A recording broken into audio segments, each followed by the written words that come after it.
If you clicked on this video, that means you are here for part 3 and the finale to Zoo Miami's Amazon and Beyond. If you're a newbie, here's a link to part 1 in the corner to help get you started. For those that are caught up, in part 1 I asked you to name an exhibit and then I would give you my thoughts on it. Now I want you to do the same thing. This time I want you to name a zoo and then I will give you my thoughts on it. So far, our journey has taken us through the Cloud Forest, the land of the giants, and our last destination is the Atlantic Forest. In reality, it makes up South America's northeastern coast. Although over 85% of it has been destroyed, bringing several plants and animals close to extinction. Some sources will tell you that giant otters have already been driven out of this area.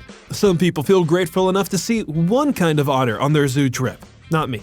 If you go to Zoo Miami, you have the chance to see 3 American river otters in Mission Everglades, the world's smallest otter in Asian river life. Although it was flooded last time I was there, I don't know if this is open. And then of course, giant otters in the Amazon. If you see one, of course, it's only natural to just want to cuddle them. But with this species, that's not really ideal, even in your dreams. For context, giants are nearly 6 times bigger than the small-clawed otter, and when fully grown, they're probably longer than most of you watching. Giant otters are also nicknamed the wolf of the river. They hunt in packs from 2 to 20 members. They can handle caimans and anacondas if they're small enough. Out of the 5 giant otter displays I've personally seen, this one just makes the cut as my favorite. Underwater viewing, a large pool, a natural-looking waterfall that doubles as a slide that falls into a winding river. No doubt you were looking at the best of the best habitat in this Amazon and beyond.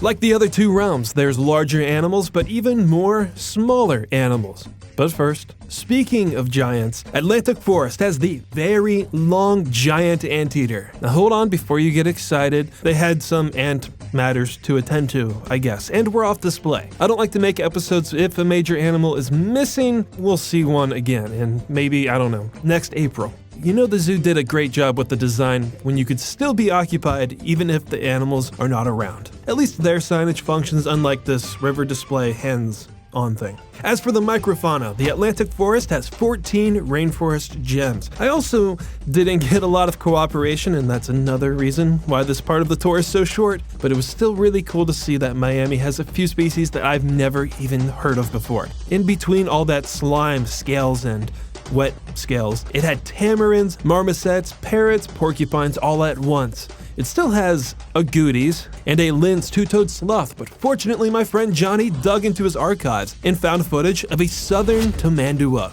a genus of anteater that decided to show up. Like their giant cousins, they need glasses, but to make up for it, they also have a keen sense of smell. They also have a long snout, long tongue, but because they are smaller and don't have that bushy tail in the way, tamanduas are better suited for life in the trees rather than the ground.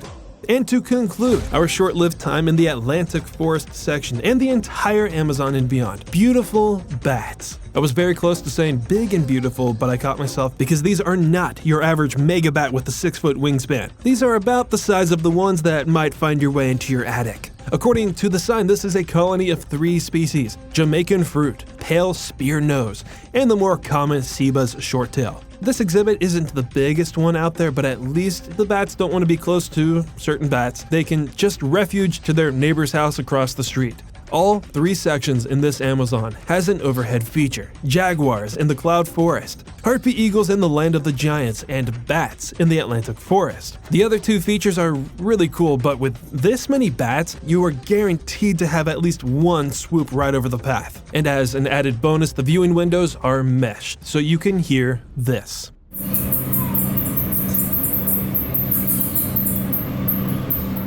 And that is how we will wrap things up with all 3 parts of Zoo Miami's Amazon and Beyond. What should have received some sort of award or recognition from the AZA for the species list alone. That's just my opinion.